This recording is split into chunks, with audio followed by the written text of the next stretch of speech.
Selamat datang di Story Sport 22, channel terupdate seputar berita olahraga. Barcelona dipaksa pulang dengan tangan hampa dari Allianz Arena. Rabu, tanggal 14 September tahun 2022, Bayern Munchen menundukkan tim tamu dengan skor 2-0 dalam duel matchday 2 Grup C Liga Champions 2022-2023. Pertandingan tidak berjalan sesuai harapan skuad Xavi. Barca sebenarnya memulai laga dengan cukup baik, tampil ofensif di babak pertama, tapi lengah di babak kedua. Hasil ini tentu buruk bagi langkah Barca di Grup C Liga Champions 2022-2023. Perkembangan Barca secara keseluruhan juga terpukul mundur. Nah, bagaimana performa skuad Barcelona di laga ini? Yuk simak rapor Pedri dan kawan-kawan. 1. Kiper, Marc-Andre ter Stegen, 5,5. Ter Stegen sebenarnya tidak begitu sibuk di babak pertama. Barca main lebih ofensif di 45 menit pertama, jadi tidak banyak peluang untuk Bayern. Sayangnya, Ter Stegen justru gagal menghentikan peluang lawan di momen krusial. Dia tidak keluar dari gawangnya untuk menghentikan tendangan sudut yang disambut sundulan Lucas Hernandez. Kiper Jerman ini tidak main begitu buruk, tapi juga tidak bisa disebut main bagus. Untungnya, Ter Stegen tidak sepenuhnya bersalah dalam proses kebobolan, barisan bek Barca juga lengah. 2. Belakang, Marcos Alonso, 7. Alonso tampak cukup tajam bermain di sayap kiri, dia sering terlibat dalam proses serangan balik Barca. Bek senior Spanyol ini memenangi 5 duel, membuat 3 clearance, dan menorehkan 90% akurasi umpan. Andreas Christensen, 6. Christensen tampil cukup solid di lini belakang, tepatnya selama 70 menit bermain di lapangan. Dia membuat sejumlah clearance dan memenangi sejumlah duel, tapi jelas bahwa kualitasnya tidak cukup untuk 90 menit. Ronald Araujo, 5,5. Araujo menunjukkan semangat luar biasa sebagai salah satu pilar pertahanan Barca.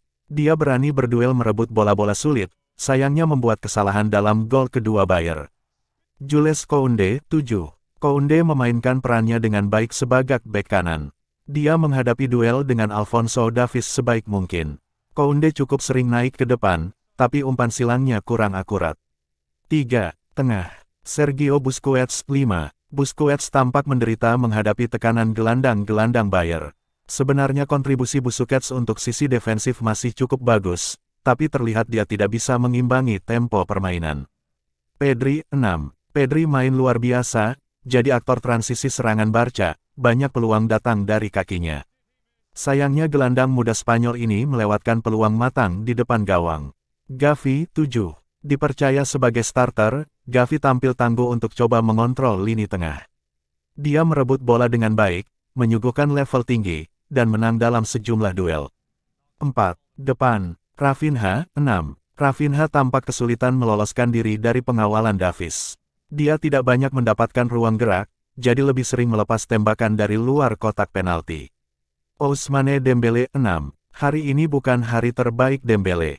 Winger Prancis itu tidak begitu aktif menyerang, tapi coba semaksimal mungkin membantu pertahanan. Pergerakan Dembélé hampir mendapatkan penalti. Robert Lewandowski, 6,5. Bukan reuni yang diharapkan Lewandowski. Dia terisolasi di lini serang, membuang 3 peluang yang seharusnya bisa jadi gol. Babak kedua, Lewandowski kian tak terlihat. 5. Pengganti, Frenkie de Jong, 7. Lini tengah Barca jadi lebih hidup setelah De Jong masuk ke lapangan. Dia berusaha semaksimal mungkin menciptakan peluang, tapi Bayern masih terlalu tangguh. Ferran Torres, 6,5. Torres menggantikan Rafinha dan memanfaatkan menit bermainnya dengan cukup baik. 2 percobaan tembakan dari Torres cukup menyulitkan Bayern. Eric Garcia, 6,5. Masuk menggantikan Christensen, Garcia melakukan tugasnya dengan cukup baik di jantung pertahanan. Ansu Fati dan Frank Kessie. Menit bermain terlalu sedikit, tidak bisa mendapatkan penilaian objektif.